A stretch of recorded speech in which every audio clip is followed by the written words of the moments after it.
قیامت کے دن اللہ اکبر، اللہ کی پناہ۔ حضرت ابو ہریرہ رضی اللہ تعالی عنہ خلافت سیدنا معاویہ میں، دربار معاویہ میں ہیں، اور یہ حدیث سناتے ہوئے 3 مرتبہ بے ہوش ہو گئے۔ صحابی اور صحابی بھی میرے نبی کا پیارا صحابی، 3 مرتبہ بے ہوش ہوئے۔ سب سے پہلے رب کے دربار میں جس بندے کو لایا جائے گا وہ قرآن کا ایک عالم ہوگا، قاری، عالم۔ اللہ اس سے پوچھیں گے ہاں میں نے تمہیں علم دیا تھا، تم نے کیا کیا؟ میں نے لوگوں کو پڑھایا، سنایا، بیان کیا، واعظ کیا۔ اللہ فرمائیں گے جھوٹ مت بولو، تم نے یہ سب کچھ اس لیے کیا تھا کہ تمہیں لوگ بڑا عالم کہیں، بڑا قاری کہیں، دین کا بڑا عالم کہیں۔ چنانچہ وہ دنیا میں کہا گیا، تیرے عمل کا بدلہ دنیا میں ہو گیا۔ اللہ فرشتوں سے کہیں گے اسے زنجیر پہناؤ اور منہ کے بل گھسیٹ کر اسے جہنم میں ڈال دو۔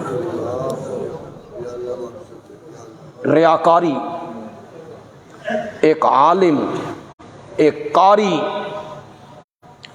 جن کی فضیلت کتنی العلماء وارثۃ الانبیاء، علماء انبیاء کے کیا ہیں؟ وارث ہیں۔ میرے آقا سے پوچھا گیا اس دھرتی پر اور اس آسمان کے نیچے سب سے بہترین لوگ کون ہیں؟ فرمایا علماء، جنہیں بہترین لوگ کہا گیا، لیکن جب ریاکاری آئی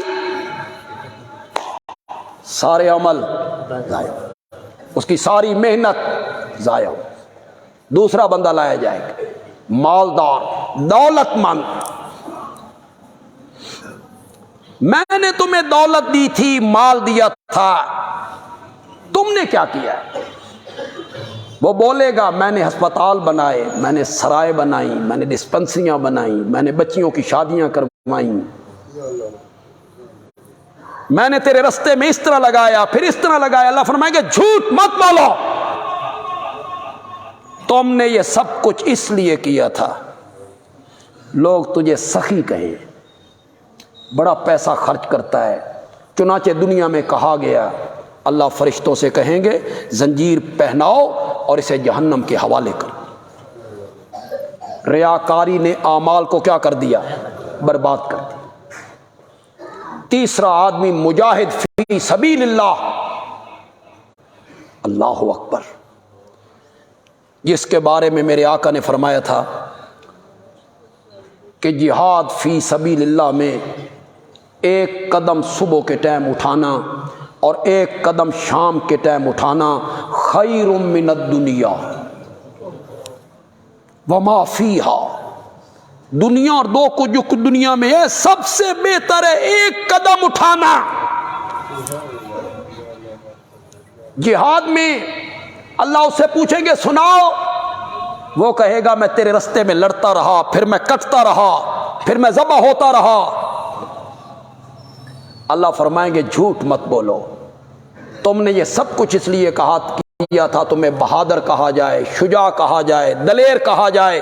وہ کہا گیا، تیرے عمل کا بدلہ ہو گیا، اسے زنجیر پہناؤ اور منہ کے بل گھسیٹ کے اسے جہنم کے حوالے کرو۔ اللہ ہم سب کو ریاکاری سے بچائے، دکھلاوے سے اللہ ہمیں محفوظ رکھے۔ عمل کیا کریں خالصتاً، کس کے لیے؟ اس میں کوئی شائبہ نہیں ہونا چاہیے ریاکاری کا۔ آج بارش نے پہلے جمعے کی جو رونق ہے وہ متاثر کی۔ ہمارے نمازی اکثر باہر سے آتے ہیں، دور دراز کے علاقوں سے آتے ہیں، وہ لگاتار مسلسل بارش